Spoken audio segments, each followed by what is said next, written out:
Hello बच्चों आज की इस वीडियो में मैं आपके साथ डिस्कस करूंगा आपके क्लास 12th के मैक्रो इकोनॉमिक्स का जो नेशनल इनकम यूनिट है, यानी कि एग्जाम में 10 नंबर का जो आएगा उसका पूरा क्रिस्प रिवीजन।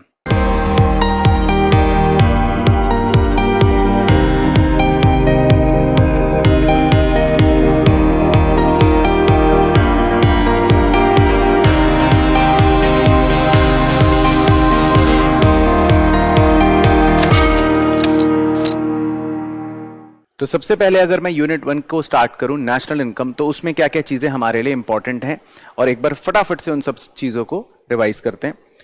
तो सबसे पहले इसमें आता है basic activities in an economy.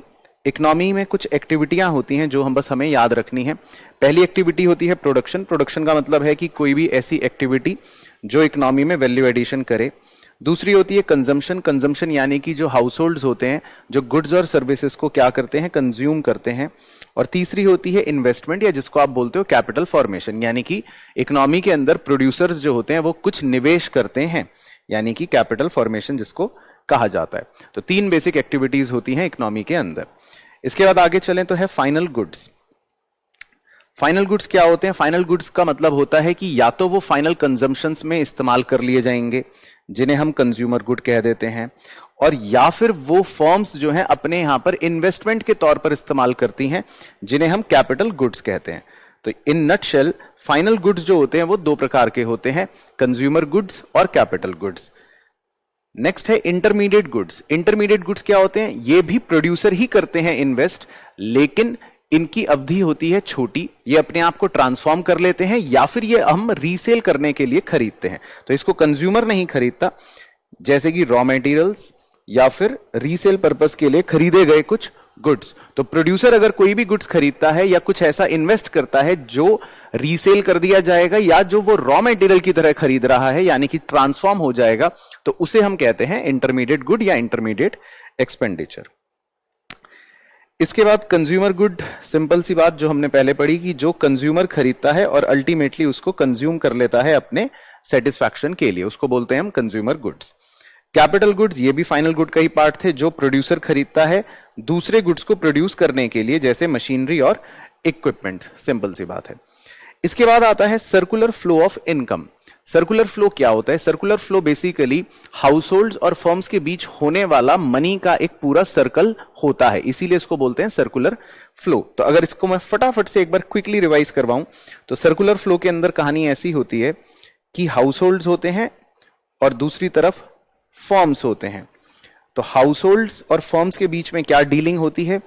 House holds firms को सबसे पहले फैक्टर सर्विसेज प्रोवाइड करते हैं। फैक्टर सर्विसेज मतलब लैंड, लेबर, कैपिटल और एंटरप्रेन्योर। इसके बदले में फर्म्स उन्हें देते हैं फैक्टर पेमेंट्स या फैक्टर इनकम्स, यानी कि रेंट, वेजेस, इंटरेस्ट और प्रॉफिट। जब फर्म्स के पास ये सर्विसेज पहुंच जाती हैं तो इन सर्विसेज की मदद से फर्म्स बनाते हैं गुड्स और सर्विसेज, और ये गुड्स और सर्विसेज वो बेच देते हैं हाउस होल्ड्स को, और बदले में हाउस होल्ड्स इन गुड्स और सर्विसेज के बदले में फर्म्स को देते हैं पैसे, जिसे हम स्पेंडिंग या कंजम्पशन एक्सपेंडिचर बोलते हैं। तो अगर आप इसमें ग्रीन सर्कल को ध्यान से मॉनिटर करेंगे तो जो मनी है वो पहले फर्म से हाउस होल्ड तक जाता है और फिर बाद में वापस से हाउस होल्ड से फर्म्स के पास आ जाता है। तो ये जो आउटर ग्रीन सर्कल एक बना जा रहा है बार बार, ये बेसिकली मनी के सर्कुलर फ्लो को दर्शा रहा है हाउस होल्ड्स और फर्म्स के बीच में, इसीलिए टॉपिक का नाम पड़ जाता है सर्कुलर फ्लो ऑफ इनकम। अब इसमें जो ग्रीन कलर वाला फ्लो है, अगर मैं उसकी बात करूं तो उसे बोलते हैं मनी फ्लो, क्योंकि यहां पर पैसा फ्लो कर रहा है हाउस होल्ड्स और फर्म्स के बीच में।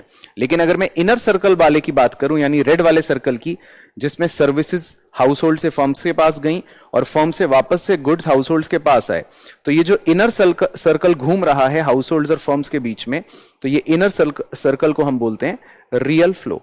तो दो तरह के फ्लो होते हैं हमारे सर्कुलर फ्लो ऑफ इनकम के अंदर। तो आई होप आपको ये याद आ गया होगा। यही बात हमें पॉइंट नंबर 7 में दे रखी है कि रियल फ्लो क्या होता है, गुड्स और सर्विसेज का फ्लो, और मनी फ्लो क्या होता है, मनी का फ्लो। अब सर्कुलर फ्लो में हालांकि हमारे सिलेबस में पूछेगा नहीं, बट फिर भी दो चीजें और इसमें रिलेटेड होती हैं, लीकेजेस और इंजेक्शंस।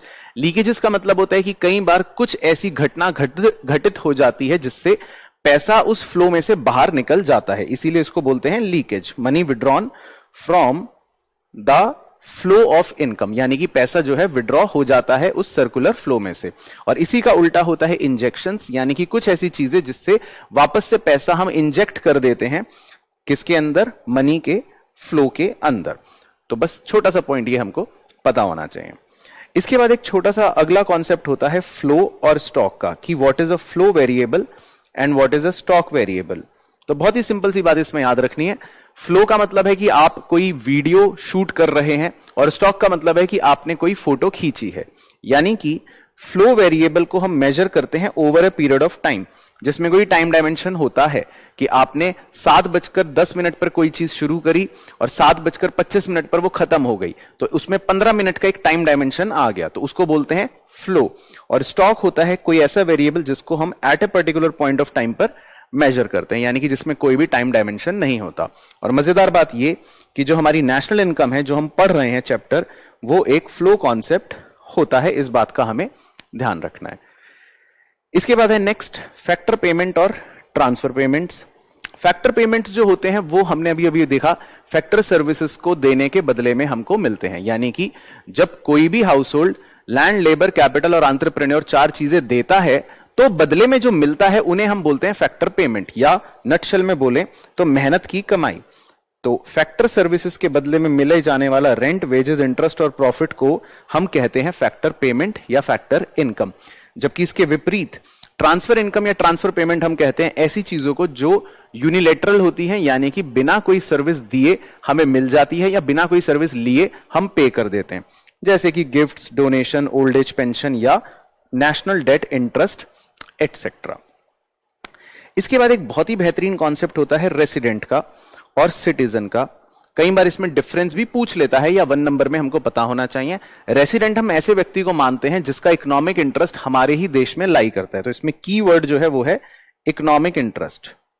तो बहुत से ऐसे लोग होते हैं या बहुत सी ऐसी कंपनियां होती हैं जो बेसिकली जिनका इकोनॉमिक इंटरेस्ट यानी आर्थिक इंटरेस्ट हमारे ही देश में लाई करता है, वो यहीं पे खर्चा करते हैं, यहीं पे पैसे कमाते हैं, और वो अपनी टैक्सेस भी हमारे ही इसी देश में भरते हैं।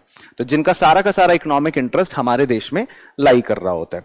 जबकि सिटीजनशिप जो होता है वो सिर्फ एक लीगल कॉन्सेप्ट है, या सिटीजन हम सिर्फ किसी भी कंट्री के बन सकते हैं अगर हम उस पर्टिकुलर कंट्री के सिटीजनशिप के लीगल रूल्स फॉलो कर लेते हैं। तो सिटीजन अलग होता है और रेसिडेंट अलग होता है। इसके बाद नेक्स्ट है डेप्रीसिएशन। डेप्रीसिएशन क्या होता है? हम सब जानते हैं कि जब हमारे किसी भी फिक्स्ड एसेट की वैल्यू में कोई गिरावट हो जाती है तो उसको बोलते हैं हम डेप्रीसिएशन, या तो नॉर्मल वेयर एंड टियर की वजह से या फिर एक्सपेक्टेड ऑब्सोलिसेंस की वजह से। यानी कि हमको लगता है कि हमारा एसेट जो है वो आउटडेटेड हो जाएगा, हमें पता है, तो 2 साल बाद ऑटोमेटिकली उस एसेट की वैल्यू कम हो जाती है, और इसको हम प्यार से कंजम्पशन ऑफ फिक्स्ड कैपिटल के नाम से जानते हैं। तो ये डेप्रीसिएशन को कंजम्पशन ऑफ फिक्स्ड कैपिटल भी कहते हैं। नेक्स्ट छोटा सा पॉइंट है net factor income from abroad. इसका बेसिक अभी पढ़ रहे हैं, डिटेल थोड़ी सी बाद में भी आएगी।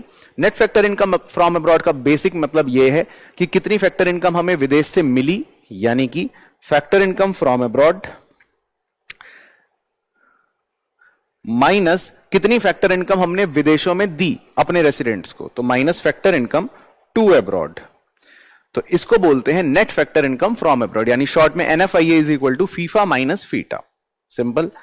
देन है उसके बाद net indirect tax. Net indirect tax जो होता है वो सबको पता ही होगा कि इनडायरेक्ट टैक्सेस में से अगर हम सब्सिडीज को माइनस कर देते हैं तो हमको मिल जाता है नेट इनडायरेक्ट टैक्स। फिर उसके बाद एक बहुत ही बेहतरीन और इंपॉर्टेंट कॉन्सेप्ट आता है डोमेस्टिक टेरिटरी का, क्योंकि उसके बाद वाला जो कॉन्सेप्ट है डोमेस्टिक इनकम वो उसी से रिलेट करता है। डोमेस्टिक इनकम उसी को बोलते हैं जो इनकम डोमेस्टिक टेरिटरी से उत्पन्न हुई हो।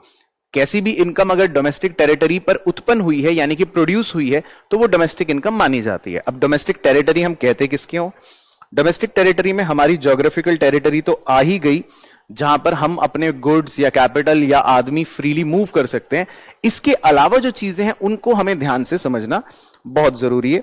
तो अगर फटाफट से इसका डिस्कशन करूं आपके साथ, तो डोमेस्टिक टेरिटरी के अंदर हम लोग जो भी हमारे एयरक्राफ्ट्स होते हैं, जो अलग अलग कंट्रीज में अभी अगर ऊपर उड़ रहे हैं वो भी हमारी ही डोमेस्टिक टेरिटरी माना जाता है। इसके अलावा टेरिटोरियल वाटर्स जो होते हैं हमारे समुद्री तट, वो भी हमारी टेरिटरी माना जाता है। इसके अलावा बड़े बड़े जो ऑयल और नेचुरल गैस के कंटेनर्स होते हैं जिनको रिग्स बोलते हैं, वो भी हमारी टेरिटरी होते हैं। इसके अलावा अगर हमारे कोई और वेसल्स यानी कि जहाज वगैरह कहीं और अगर ट्रेवल कर रहे हैं वो भी हमारी टेरिटरी माना जाता है।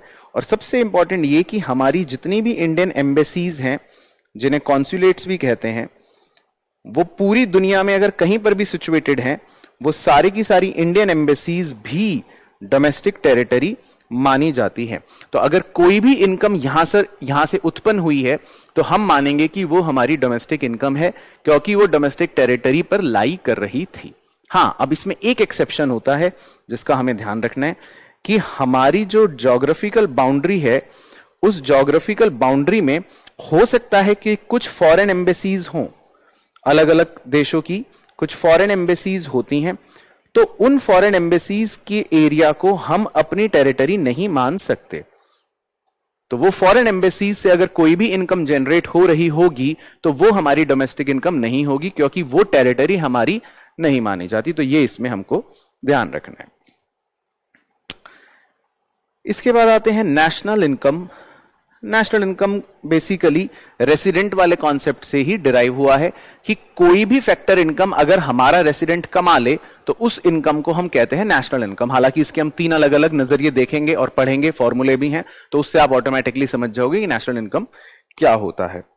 बाकी इसके बाद है नॉमिनल या रियल। इसके बारे में भी हमें थोड़ा थोड़ा पता होना चाहिए। हो सकता है हम नॉमिनल जीडीपी की बात करें या नॉमिनल नेशनल इनकम की बात करें या रियल जीडीपी या रियल नेशनल इनकम की बात करें, तो आपको किस बात पर फोकस करना है कि अगर नॉमिनल की बात कभी भी होगी दैट मींस हम करंट ईयर के प्राइजेस की बात कर रहे हैं। नॉमिनल का मतलब ही होता है कि हम करंट ईयर के प्राइजेस ले रहे हैं, जबकि रियल की अगर हम बात करें तो रियल का मतलब होता है कि हम हमेशा कांस्टेंट ईयर के प्राइजेस ले रहे हैं या कांस्टेंट प्राइजेस ले रहे हैं। तो आज मान लेते हैं 2021 चल रहा है और हमारा बेस ईयर मान लेते हैं अगर 2010 है, तो 2010 के प्राइजेस को लेना माना जाएगा रियल और आज ही के प्राइजेस को लिया जाना माना जाएगा नॉमिनल। तो नॉमिनल और रियल में ये अंतर होता है।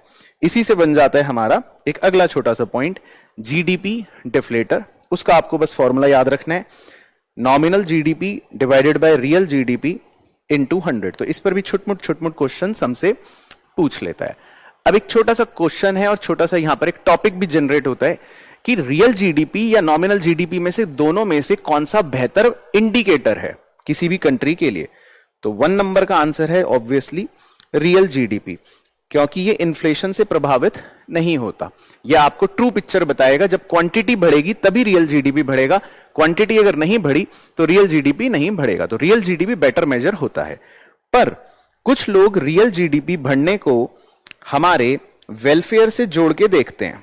वो कहते हैं कि अगर रियल जीडीपी बढ़ा तो इसका मतलब देश का वेलफेयर हो रहा है, ऐसा माना जाता है। तो ये सरासर गलत है। यानी कि ये अपने आप में एक टॉपिक है जीडीपी एंड वेलफेयर, जिसमें आपको 4 लिमिटेशंस के बारे में पता होना चाहिए कि अगर हम रियल जीडीपी को ही मान ले बढ़ने को कि भाई रियल जीडीपी बढ़ रहा है इसका मतलब तो वेलफेयर होगा, तो ये सरासर गलत होगा। लिमिटेशंस क्या हैं इसके जो आपको याद रखने हैं?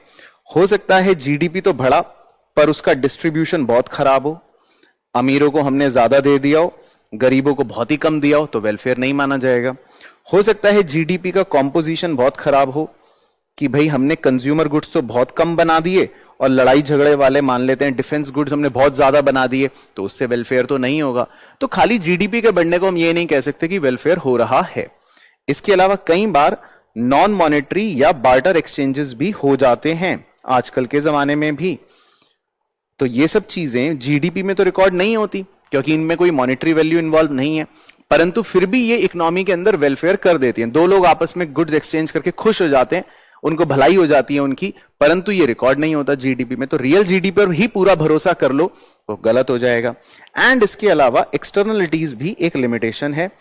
कई बार हम पॉजिटिव या नेगेटिव एक्सटर्नलिटीज की बात करते हैं जिसमें हम कुछ अच्छा काम कर रहे हैं, जैसे पेड़ पौधे लगा रहे हैं, पार्क लगा रहे हैं, पार्क बना रहे हैं, जिनका कोई हमें पे नहीं करना पड़ता प्राइस, जिनकी कोई मॉनेटरी वैल्यू नहीं है, पर फिर भी वो देश में वेलफेयर का काम कर रही होती हैं चीजें।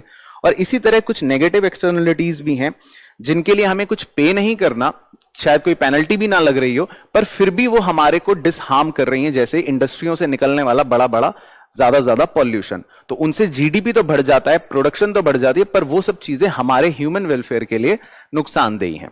तो कई बार एक्सटर्नलिटीज पॉजिटिव या नेगेटिव रूप में हो सकती हैं, जो ये बताती हैं कि वेलफेयर और जीडीपी को जोड़कर देखा जाना नहीं चाहिए। अब आते हैं हम नेशनल इनकम के कुछ फॉर्मूलों पर फटाफट से, कि अगर क्वेश्चन आता है न्यूमेरिकल तो क्या क्या बातें हमको याद होने चाहिए। तो फटाफट से 3 कन्वर्जन के टूल्स के बारे में हमें पता होना चाहिए। Net is equal to gross minus depreciation, आप इसको चेंज करके gross is equal to net plus depreciation automatically कर सकते हो। दूसरा है domestic product is equal to national product minus NFIA, और या फिर इसको चेंज करके आप national product is equal to domestic product plus NFIA भी कर सकते हो। और तीसरा है factor cost which is equal to market price minus net indirect tax, जिसको आप उल्टा करके market price is equal two factor cost plus net indirect tax भी कर सकते हो। तो 3 हो गए कन्वर्जन के टूल्स जो हमको याद होने चाहिए। इसके अलावा कुछ शॉर्टकट्स भी पता होने चाहिए कि नेशनल इनकम मतलब होता है एनएनपीएफसी, डोमेस्टिक इनकम मतलब होता है एनडीपीएफसी, एंड डेप्रीसिएशन तो हमने पहले ही डिस्कस कर लिया, होता है कंजम्पशन ऑफ फिक्स्ड कैपिटल। अब एनएफआईए जो है, जो मैंने आपको कहा था कि एक बार थोड़ा सा डिटेल में दोबारा समझ लेंगे, तो अगर बाय चांस क्वेश्चन आता है कि एनएफआईए के कंपोनेंट्स क्या हैं, तो आपको 3 कंपोनेंट्स एनएफआईए के बताने पड़ेंगे। एनएफआईए के अंदर आता है net compensation of employees, NFIA के अंदर आता है net income from property and entrepreneurship, और एनएफआईए के अंदर आता है net retained earnings of resident company abroad, या जिसको हम अनडिस्ट्रीब्यूटेड प्रॉफिट के नाम से भी कह सकते हैं। तो अगर बाय चांस एनएफआईए के कंपोनेंट्स पूछे तो आप ये मत लिखना कि फीफा और फीटा, वो तो न्यूमेरिकली सॉल्व करने के लिए हम फीफा फीटा लिखते हैं, बट एक्चुअल में एनएफआईए के 3 कंपोनेंट्स हैं। कॉम्पनसेशन ऑफ एम्प्लॉय, उससे पहले नेट लगा देना, ऑपरेटिंग सरप्लस, उससे पहले नेट लगा देना, और अनडिस्ट्रीब्यूटेड प्रॉफिट या रिटेन्ड अर्निंग, उससे पहले नेट लगा देना। ठीक है, तो आपको दिखा देता हूं, तीनों टर्म्स के आगे पहले नेट लगा हुआ है। क्लियर? अब नेशनल इनकम के अंदर मेजर करने के हमारे पास होते हैं 3 methods, value added method, income method और expenditure method. Value added method को हम प्रोडक्शन मेथड भी कह देते हैं। तो बात करूं अगर मैं पहले वैल्यू एडेड मेथड की, तो वैल्यू एडेड मेथड ये कहता है कि पूरी इकोनॉमी में जो भी वैल्यू एडिशन हुआ है उन्हें जोड़ लेते हैं। तो वैल्यू एडिशन कैसे जोड़ा जाता है? सबसे इसमें पहला स्टेप होता है कि आप वैल्यू ऑफ आउटपुट निकाल लो। वैल्यू ऑफ आउटपुट को बहुत से लोग gross value of output at market price से भी संबोधित करते हैं। इसका सीधा सीधा फॉर्मूला है sales plus change in stock. और चेंज इन स्टॉक अगर किसी को नहीं पता तो चेंज इन स्टॉक का मतलब होता है closing stock minus opening stock, जिसे दूसरे नाम से इन्वेंट्री इन्वेस्टमेंट भी कह देते हैं। तो ये हो गया आपका स्टेप 1। सबसे पहले हमको क्या निकालना है? Value of output. फिर उसके बाद हम स्टेप 2 में निकालते हैं वैल्यू ऑफ इनपुट, या जिसको बहुत सारे बच्चे नाम से जानते हैं इंटरमीडिएट कंजम्पशन। ये इंटरमीडिएट कंजम्पशन क्या होता है? इंटरमीडिएट कंजम्पशन का मतलब है कि अगर कोई प्रोड्यूसर रॉ मटेरियल खरीदने पर खर्चा कर रहा है, यानी कि वो परचेज कर रहा है, या फिर वो कोई भी फैक्टर इनपुट को पैसे दे रहा है। फैक्टर इनपुट कौन से थे जिनको आप पैसे देते हो? आपने रेंट दे दिया, इंटरेस्ट दे दिया, या हो सकता है किसी को वेजेस दे दी, ये सब चीजें। तो इन सब चीजों को अगर प्रोड्यूसर पे कर रहा है तो उसको बोलते हैं इंटरमीडिएट कंजम्पशंस। हां, हो सकता है आपने विदेश से खरीदा हो रॉ मटेरियल, यानी इंपोर्ट करा हो, तो भी आप इसमें कंसीडर कर लोगे। इसमें एक छोटा सा पॉइंट कवर कर लेता हूं। कई बार बच्चे ध्यान नहीं रखते, वो सेल्स की फिगर गिवन होने के बावजूद भी अलग से एक्सपोर्ट्स को भी ऐड करते हैं। तो याद रखिएगा कि सेल्स की फिगर के अंदर एक्सपोर्ट्स ऑलरेडी इंक्लूडेड होता है। सिमिलरली अगर आपने कोई रॉ मटेरियल परचेज करा है तो कई बार बच्चे परचेज ऑफ रॉ मटेरियल के बाद अलग से इंपोर्ट्स भी उसके अंदर ही ऐड करने की कोशिश करते हैं। बट सिंपल सी बात, सिंपल सा लॉजिक याद रखना कि अगर आप परचेज कर रहे हो कोई भी चीज तो उसके अंदर इंपोर्ट्स ऑलरेडी इंक्लूडेड होते हैं, अगर अनलेस एंड अनटिल कुछ और स्पेसिफिक लैंग्वेज दे रखी है तो। पर हम इस बात का ध्यान रखेंगे। इसके बाद है आपका step 3, very very simple, gross value added at market price, जो स्टेप 1 माइनस स्टेप 2 करके आ जाता है। यानी वैल्यू ऑफ आउटपुट में से आप माइनस कर दोगे इंटरमीडिएट कंजम्पशन, तो आपको मिल जाएगा gross value added at market price. फिर उसको कन्वर्ट करके आप net value added at market price तो बना ही लोगे। कैसे बनाओगे? माइनस करोगे डेप्रीसिएशन, माइनस करोगे नेट इनडायरेक्ट टैक्स, तो ये आपका बन जाएगा net value added at factor cost. और जब आप net value added at factor cost तीनों ही सेक्टर्स का ऐड कर देते हो, तीनों ही सेक्टर का मतलब है प्राइमरी, सेकेंडरी और टर्शरी, तो बेसिकली वो बन जाती है डोमेस्टिक इनकम, यानी कि एनडीपीएफसी। एंड फाइनली आपको अगर नेशनल इनकम चाहिए तो आप एनडीपीएफसी में प्लस कर दोगे एनएफआईए, तो आपकी नेशनल इनकम आ जाएगी। तो ये कुछ स्टेप्स भी हो गए वैल्यू एडेड मेथड के, और इससे वैल्यू एडेड मेथड का आपका फॉर्मूला भी रिवाइज हो गया। फिर आ जाते हैं फटाफट इनकम मेथड पे। इनकम मेथड जो होता है वो ये कहता है कि भाई इकोनॉमी में क्या क्या इनकम हो रही हैं लोगों की, उन सारी इनकमों को जोड़ लेते हैं। तो इसमें जो हमारा इनकम में जोड़कर आंसर आता है वो आता है डोमेस्टिक इनकम, यानी कि एनडीपीएफसी। तो उसके लिए आपको तीन चीजों को जोड़ना पड़ता है। सबसे पहले आप कॉम्पनसेशन ऑफ एम्प्लॉय को जोड़ते हो, फिर उसके बाद आप ऑपरेटिंग सरप्लस को जोड़ते हो, और फिर उसके बाद आप mixed income of self employed को जोड़ लेते हो। तो इन तीनों चीजों को ऐड करके आपको डोमेस्टिक इनकम पता लग जाती है। अब ऑपरेटिंग सरप्लस क्या होता है? ऑपरेटिंग सरप्लस खुद अपने आप में दो चीजों को मिलाकर बना हुआ होता है। ऑपरेटिंग सरप्लस बनता है आपका इनकम फ्रॉम प्रॉपर्टी और इनकम फ्रॉम एंटरप्रेन्योरशिप, इन दोनों को मिलाकर बनता है ऑपरेटिंग सरप्लस। अब इनकम फ्रॉम एंटरप्रेन्योरशिप जो होता है वो तो अपने आप में प्रॉफिट ही होता है। तो income from entrepreneurship is nothing but profit only. But income from property जो है, इनकम फ्रॉम प्रॉपर्टी का मतलब है कि आपको कोई अगर रेंट मिला, या आपको कोई रॉयल्टी मिली, या आपको कोई इंटरेस्ट मिला, तो इन सब चीजों को आप ऐड कर लोगे तो ये कहलाई जाती हैं आपकी इनकम फ्रॉम प्रॉपर्टी। तो इनकम फ्रॉम प्रॉपर्टी के लिए आप रेंट, रॉयल्टी, इंटरेस्ट को जोड़ लोगे, और इनकम फ्रॉम एंटरप्रेन्योरशिप के लिए आप प्रॉफिट्स को जोड़ लोगे। हाँ, हो सकता है कई बार प्रॉफिट भी हमें क्वेश्चन में नहीं दिया होता। तो प्रॉफिट के अपने तीन कंपोनेंट्स और होते हैं, कॉर्पोरेट टैक्स और डिविडेंड और रिटेन्ड अर्निंग्स या अनडिस्ट्रीब्यूटेड प्रॉफिट, यानी कि कंपनी ने अपने प्रॉफिट को अभी तक डिस्ट्रीब्यूट नहीं करा। तो इस तरह से आप इनकम मेथड का फॉर्मूला लगाओगे एग्जाम में, तो इसको आपको याद रखना है। देन आते हैं इसके स्टेप्स पर, यानी कि कुछ बातों पर। स्टेप्स बड़े ही सिंपल है, जो हमने फॉर्मूला पढ़ा वही स्टेप्स हैं। कि सबसे पहले हम फैक्टर इनकम की अगर बात करें, और जिसमें हम कॉम्पनसेशन ऑफ एम्प्लॉय की स्पेशली अगर बात करें, तो उसी में आपको विशेष ध्यान रखना है। इसमें वेजेस और सैलरी जो कैश में मिलती है वो भी आ जाती हैं, या वेजेस एंड सैलरीज अगर कोई काइंड में मिलती हैं तो वो भी आ जाती हैं। प्लस इसके अलावा ध्यान रखना है आपको एम्प्लॉयर का कंट्रीब्यूशन लेना है सोशल सिक्योरिटी स्कीम पर। ध्यान रखना एम्प्लॉयर के अंदर ER बड़ा इसलिए कर रखा है ताकि कई बार क्वेश्चन में एम्प्लॉय कंट्रीब्यूशन अगर दे दे तो वो आपको कंसीडर नहीं करना पड़ेगा, आपको एम्प्लॉयर कंट्रीब्यूशन ही लेना पड़ेगा। हाँ, इसके अलावा हो सकता है कोई एम्प्लॉयर आपको इंश्योरेंस या PF की स्कीम्स में पैसा लगा रहा हो, कोई एम्प्लॉयर आपको कोई रिटायरमेंट पेंशन दे रहा हो, लेकिन ध्यान रखना पेंशन के अंदर ओल्ड एज पेंशन को मत ले लेना, क्योंकि ओल्ड एज पेंशन को माना यह जाता है स्पेसिफिकली CBSE के हिसाब से भी कि ये एक ट्रांसफर पेमेंट या ट्रांसफर इनकम है। तो ओल्ड एज पेंशन को कंसीडर नहीं करेंगे, बाकी हर प्रकार की salary, wages, cash, kind, PF, VF को हम कंसीडर कर लेंगे।